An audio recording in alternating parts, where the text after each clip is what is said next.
What's up? What's up? What's up? What's up? What's up, everybody? So, today we're doing another episode of James Massey Live where we interview agents that are killing it in their marketplace in order to provide tremendous value to the real estate agent, and especially in this market right now that everybody know is shifting. We got right now my man, my fellow Reader and Raider, Mike Collier out here. So, Mike, man, you looking real spiffy today, brother. I appreciate that, man. You know, I'm hitting the big stage today. I'm actually not only this big stage. This is a big stage too. Don't get me wrong, right? But I'm actually going to be interviewing a panel of icons in my office today, and getting them to open up their playbook and sharing it with our entire office. We have about 380 some odd agents that work out of this office in downtown Orlando, and so we're always just trying to find ways to provide massive value to those agents.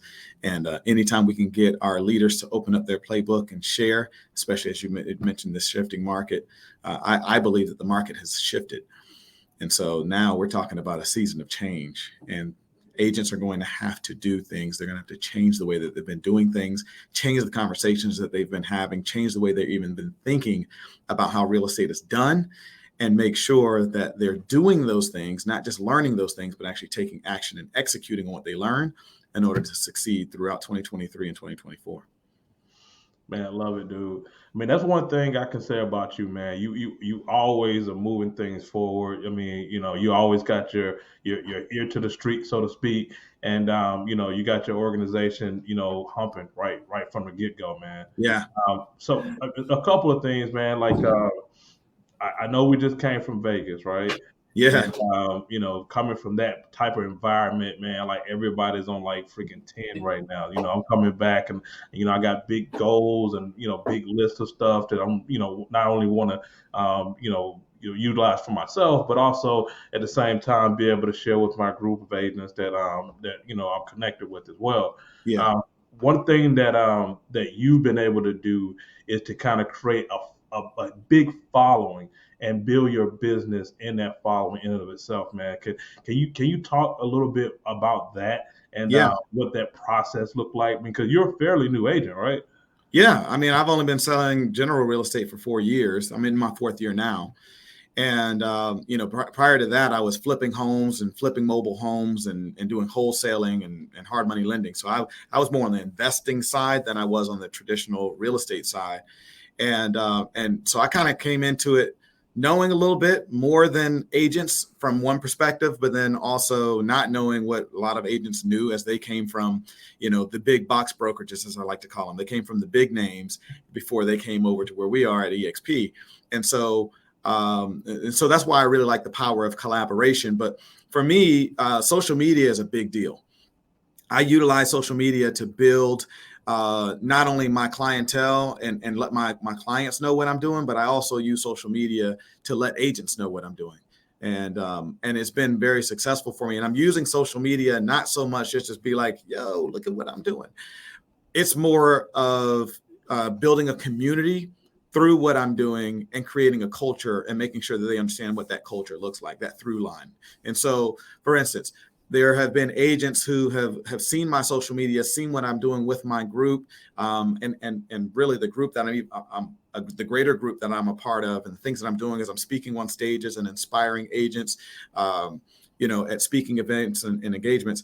And so then what ends up happening is that they'll reach out to me and say, hey man, I really like what you're doing. Look, can we talk a little bit more about what you're doing on social media? Or, hey, can we talk a little bit about what you have going on with said group, or, whatever. And so then when they come over, or when I invite them into what we have going on, it's not so much of trying to get them to, switch their brokerage immediately or anything like that. What I do is plug them into what I'm doing as far as a culture is concerned. And so my group has a call every Tuesday morning and every Thursday morning, 7:30 a.m. We go from like 7:30 to 9, right? And while it's not mandatory, it's necessary. And what we do is we build. So I pray with my group from at the very beginning. That's the first thing we open up with is prayer, and then I open it up for blessings. And I say, hey, who's got a burning blessing? Share your burning blessing. And that burning blessing could be anything. It could be business related or personal. So I want to hear everything from I had a closing yesterday to I just picked up a client. I just picked up a listing. I want to hear all of that. But I also want to hear it's my daughter's birthday this weekend and we're celebrating at Chuck E. Cheese. Right. I also want to hear I got a chance to see my mom this weekend. I got a chance to travel and finally see my parents after, this crazy COVID and all that kind of stuff. Right. So I want to hear the personal and the business blessings.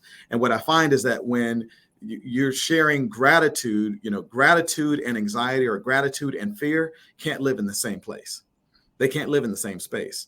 And so when we open up our calls with that show of gratitude and those burning blessings, then even if someone else on the call is having a bad day, they start hearing these things, man, you start smiling. You can't help but smile. You can't help but be proud of somebody else's accomplishments and the success that they're having. And you start realizing that, you know what, if they can have it, I can have it too. And so it starts shifting that mindset. And if we can do that in the very beginning of their day, then they're going to have a great day, possibly a great week, great month, great year. And so tying them into that and building that community of like-minded leaders who are not just real estate agents, but who are, one of the things we talk about today on our call is, you're not a real estate agent. You are a real estate business owner. You are a real estate business. And then when you start going from that single-minded real estate agent to now understanding that you are running a real estate business, then you start realizing that if I'm going to be a business, I have to think bigger. If Steve Jobs would have created the Apple computer and been like, I'm a computer salesman, most of y'all wouldn't have an iPhone today, would you? Not at all. He didn't say I'm a computer salesman. He said, I'm a tech company. I am a tech company. And so the vision has to be there, and it starts with that vision. But then around that vision, you have to build the people. And once the people can catch the vision, then now you're able to start building this community. And once the community catches the vision, then there are certain actions and beliefs that take hold. And before you know it, it starts to grow, and it grows intentionally, but it grows the way that you want it to. And that's with like-minded entrepreneurial leaders who want to help change the world. Man, I say all the time when I'm talking to an agent, you want to have a real estate business. You don't want to be in real estate. It's so many of us. I mean, we're just in real estate, self-employed. We go from house to house and, just try to get a sale, right? Mm-hmm. But when you understand that you're a business, you operate different. You move different. Your decision making is different. The things that you actually put in place is different, in of itself. And one of the things that I like about what you've been able to accomplish is just simply not only have you been able to do some of that stuff for yourself, but like you said, you're passing it on to other people within your organization, even outside of your organization. Just think about it. How many times in the past have we been able to connect with a agent that was willing to open their playbook up and say, hey, come on to one of my meetings and check out what we're doing? That's unheard of, right? It doesn't happen, and it doesn't happen often enough. Everybody has this scarcity. I shouldn't say everybody. A lot of people have a scarcity mindset. They're worried that if I share with you what I'm doing, if you start doing it, then it's going to be less for me. But let me tell you something. There's so many homes out here that need to be sold. There's so many listings out here and so many buyers that I can tell the whole city what I'm doing. Wait, right? Like it's low inventory and people are not closing as they used to, and the market shifted, right? Listen, homes are being sold whether you believe it or not, right? And I tell agents that all the time. Like even when there's agents who are going from selling X amount of homes to a lot less homes, 30%. It's expected that 30% less homes, 25 to 40%. So let's say an average of 30% less homes are going to be sold over the next 12 months or 18 months than it was in the prior year. But here's the thing. The agents who are going to get their lion's share are still going to go get their lion's share. They're not listening to the sky is falling. They're not listening to the recession and the higher interest rates listen, what we're doing is solving problems. Do you think just because that we're in a recession, people aren't going to go get that new iPhone? You think that they're not going to get a new car when their lease is up? Like their payments are going to be made and things are going to be purchased. The question is, are you going to be on the other side of it? At the end of every conversation, somebody's being sold. You just have to figure out if it's you. right? And so now if you can now help people, and that's where it comes from, helping people, focusing on the problems that people have. People have real estate problems. There are real situations going on. Yesterday, I talked to an agent who was referring me a deal. Why?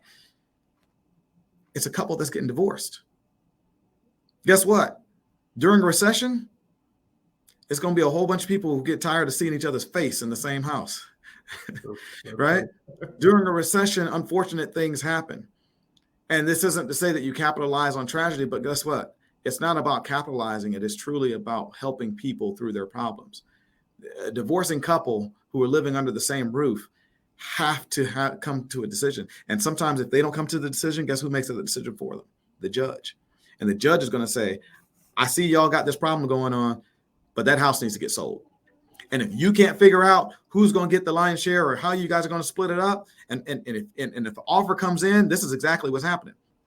If the offer comes in and you guys can't decide on the price, the judge will sometimes say that it's the real estate agent's job to accept that offer. They give them the authority to accept that offer on their behalf. And so what my point is, there is a lot that's going on and that will continue to go on. And if we think in a silo, this is why it's so important to be around like-minded entrepreneurs.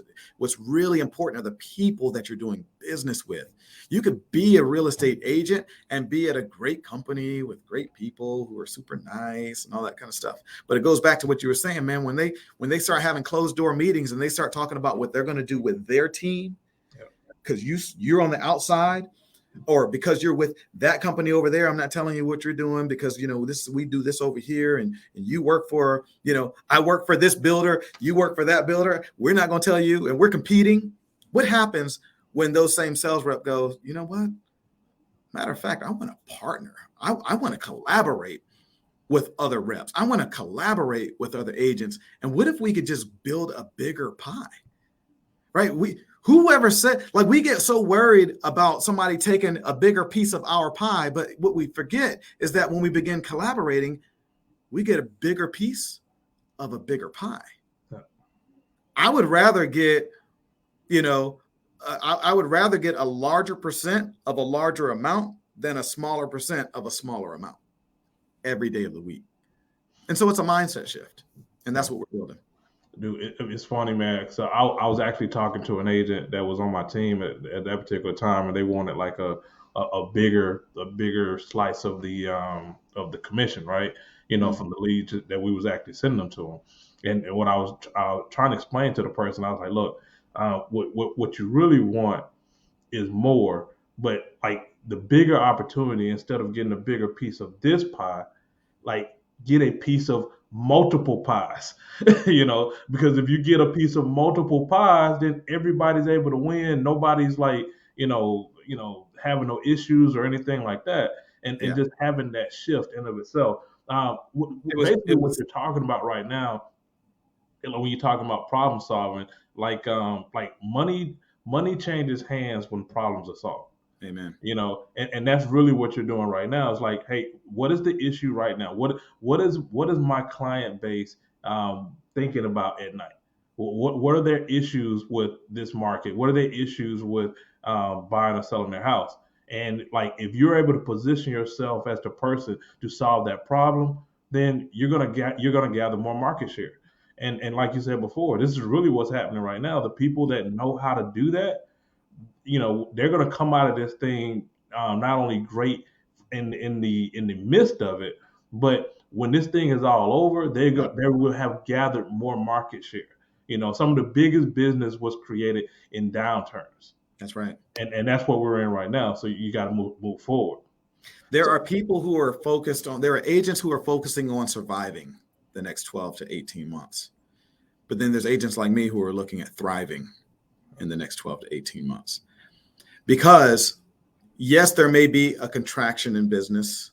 There may be, some things there's always going to be some things that are outside of our control. But then there's also a lot of things that you can control. So when you start focusing on what you can control, can you cut back spending on a couple of things?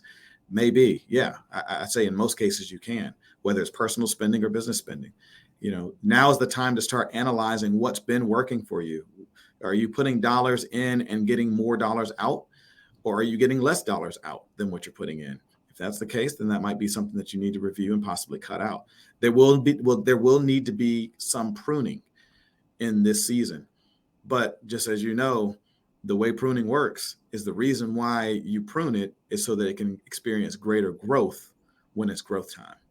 And so agents who are really trying to figure out how to weather this, let's just call it storm, this impending storm that may be coming, I think it's going to get tight for a lot of people. I'm in no way, shape, or form, trying to minimize that or minimalize it. But I will say that the winning mindset will be who wins the day. And I'm not talking about this fake, positivity, where they're acting positive to everybody else, and they're walking around with smiles and they're saying think positive and they're using all these positive quotes, but they're not living it and they're not truly internalizing it. Now is the time where what you believe and what you do are going to be the determining factor on what success or failure looks like in your life and your business. Yeah. I mean, just getting connected and really just going back to the training aspect of things, man. I mean, like, in Vegas, you was on stage and you was interviewing some really heavy hitters in of itself. First of all, man, you did a great, phenomenal job. Like, just being straight up. I mean, I'm watching it. I'm seeing how you carry yourself, seeing how you you're holding your weight. Did you ever envision yourself being able to not only just be on the stage but thrive on that stage for those kind of people when you first were getting your license? When I first got my license, no, I wasn't thinking about real estate in that regard. But being on stage and inspiring people is what I do. I call myself the inspirational strategist, right? So I want to be able to inspire people from the stage, but I also want to give them strategies to change their life. And that's whether it was going to be in real estate or whatever I chose to do. So I knew that was going to be a through line because it's who I am. But I am grateful that I'm with a company that actually not only supports that, but champions that. And they want to give myself and you and other agents who are thinking the same way, they want to give us a bigger, broader platform to speak to other people, to let them know that these things are possible, not only just for us, but it's possible for them too. And whether whether it's an agent who ever wants to step on stage in front of 6,000 agents like I did, that's a debilitating fear for most people. But what can you do? Who can you inspire? What does your community, what does your stage look like? We always say that we want to change the world, but are you changing your world first? What does your world look like? Maybe that's your kids, maybe that's your wife, your husband, maybe that's just your colleagues, whatever that looks like. What does that look like for you? And if you have people who are doing, those things, and focusing on those things, great things can happen. And so I'm just thankful that, EXP allowed me to do that. But yeah, that was the largest crowd that I spoke in front of. And I'll tell you too, James, normally you would think like, man, 6,000 people, like you'd be nervous. Yeah. That's like nerve wracking, right? I'll be honest with you though, man, I wasn't nervous. I was more excited than anything. Love it. I was excited because, and it goes back to what we were talking about earlier. We get nervous when and anxious when ego steps in. We get nervous and anxious when we're worried about how we're going to look and what we're going to say. And what if this doesn't happen? And what if I forget my line? And what if, it's a lot of this. It's a lot of what if I, right? However, that nervousness can turn into excitement when that light, instead of shining on you, you turn it outward and say, what kind of value can I bring to these people that are out here? These people are here. They spent good money and they're spending their time to be present. They're taking notes. They invited somebody else to come. They convince somebody else or multiple people to come with them. Right. And I said this at the beginning when I got on stage, like, I understand how you feel sitting in those chairs because I had to convince some people to get here today. So I know, I worked at Disney for 12 years. Anybody who's a Disney fan knows the feeling of going to Disney is great, but it's even better when you can bring somebody for the first time. Yeah. And when they see those fireworks and they see the magic happening, they're like, oh man. And you get excited because of what they're getting out of it. And so that's where I am when I'm on stage. I get excited for what the audience is going to get out of what I'm able to bring. So I'm really just a conduit of that energy and that information. Love it, man. Love it. That makes it when I saw it, I was like, man, that's my brother up there. Like, let's go, baby. Let's go. Let's grow. Let's make it happen. That's right. So man, I know you got to go, man. So just a couple of more questions, right? Yeah. So for the person that is looking to build and they're in this market, and let's say, last few years, even though, it's been up for a lot of folks, they haven't been having like the greatest time as far as being able to, increase their business. But, they want to actually learn how to do this social media thing. Like, what are some tips that you can give to them to kind of build that following in order to get business? All right, good. It's a great question. I have three quick tips that I teach. One is post every day. And you say, well, I don't know what I'm supposed to post every day, man. I'm just trying to post every day. Just do a post every day. And I'm not talking about a picture of your half-eaten breakfast, right? You might want to sit down maybe on a Sunday afternoon or Sunday evening just before you get your week started on Monday and just say, okay, we got 5 days coming up. I'm going to post about a new construction development. I'm going to post maybe a tip for buyers, maybe a tip for sellers. I'm going to post a tip, maybe even a tip for agents, right? And if you're, I don't want to get too deep, but you should be mixing some of your personal and your business in there. People say, well, I don't want people to know my business. Well, the good news is, like, you get to control what you post. So they don't have to know all your business. But people do business. If you're looking to build business, and it also depends on what you want to do, but if you're looking to build business through social media, then you have to understand people only do business with people they know, like, and trust. If you are putting stuff out there, and you can be giving me all of the stats on, renting versus buying and all of the, graphics and all the stuff that you can come up with that, agents buy all this stuff and let these companies post on their behalf on social media. And it's just a lot of generic stuff. The problem is there's no soul behind that, right? I mean, if they wanted to buy from a computer, they would have bought from Zillow. Yeah. Right? Like they don't need you to do that. They can go through a robot if they want to, but people want to buy from people. People want to do business with people. And so if you're putting out information that doesn't allow them to know you so that they can begin to like you and then ultimately end up trusting you, then you're going to get a lot less business through social media. And if you don't do that long enough, do you agree that it takes some time to build a relationship with people? Right. And so before I can know you, like you, and trust you, I might need to see you a few times. I might need to have a conversation with you, or at least feel like I'm having a conversation with you a few times. Most of us never met Oprah, but we like her. We feel like we know her, right? We trust her recommendation if she says it, most of us at least. So that's been over time. So are you posting consistently enough to build that community, to build that know, like, and trust? All right. So that's the first thing. The second thing is building your community, building your social community. So when you're building that social community, you need to add people, right? A community is comprised of people. We think of communities now, especially real estate. You mention community, people are like, oh, which community? Subdivision. You start thinking about houses.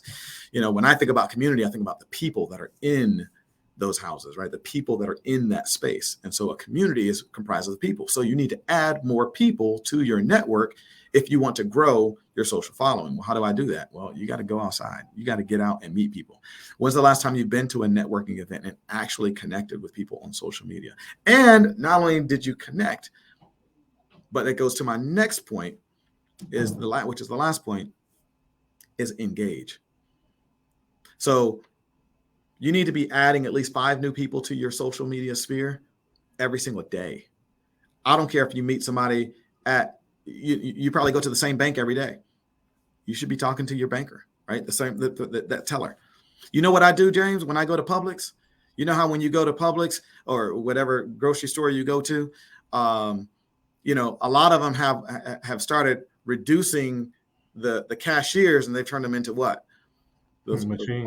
Those automated machines. Yeah. So because they know what? They know that, you know, machines aren't going to really mess up like that. Like machines know what to do every single time. And we're always thinking about our time. However, I look at it and I always go to the same cashier. I'm looking for my cashier. Why? Because I'm building a relationship. Who do you think is going to send me referrals from that Publix? It ain't gonna be the machine. No. Who do you think I'm gonna be able to help to sell or buy a home with? It ain't gonna be the machine, right? Yeah. Who has friends? It ain't the machine. So we got that. And then lastly is engaging. It's not enough to go to a networking event without engaging. When you're connecting with people, you might connect in the moment. Most of us are really good connecting in the moment, but then the follow up and follow through is horrible. There's nothing after that. There's nobody that's calling each other. Oh yeah, let's connect sometime. Oh yeah, we should get together. Oh yeah, we do a whole bunch of that, right? Yeah, we're gonna get together. It never gets on the calendar. We never have any true intention or make a plan to actually get in touch with that person. And so guess what? 2 years goes by. It's like, man, I ain't seen you since yeah, how you, oh man, yeah. And then, what you up to? Yeah, we just bought a house. You're like, ooh, really? Wow. Meanwhile, you're trying to figure out how you can buy more leads to get another transaction. You don't have to do it that way. I built my business organically and I continue to do that. So you can too. Love it, man. Hey, that is, I mean, I love the answer. I mean, those are some good tips for anybody that's starting out or that's doing it and need to get up there, even if you're having pretty good sales. So once again, man, I know you got to go. You about to interview some icons, and you know that means a lot in our business because icon agent, somebody is hitting certain production goals, and they get awarded some $16,000 stock award. So yeah. I mean, to have that is huge in and of itself. So so I appreciate you, Michael, man. Once again, we do these every Thursday where we're interviewing an agent that's killing it in their marketplace in order to provide tremendous value. If you want to know more about some of the stuff that Michael's doing, you can reach out to him. It's at Michael Collier, at the Michael Collier, right there. At the Mike Collier on IG, on Facebook, and all that kind of stuff. So that's my social, at the Mike Collier. So come find me, come follow me, come ask me questions. Anything you got, I'll be happy to share. That's what I do. Love it, love it, love it. I love the Mike Collier, you know what I'm saying? So you know is that guy, right? So there's only one. And once again, like, if you want to know more about like what it looks like, partnership and some of the things that I'm doing, you can reach out to jameshmassey.com. I mean, I appreciate you again, brother. Hey, continue to crush it out there, man. Let me know how those interviews going, man. I might need to check some of those out, man. I will. I'll let you know. I appreciate you, bro. Thanks for having me. Over and out. All right.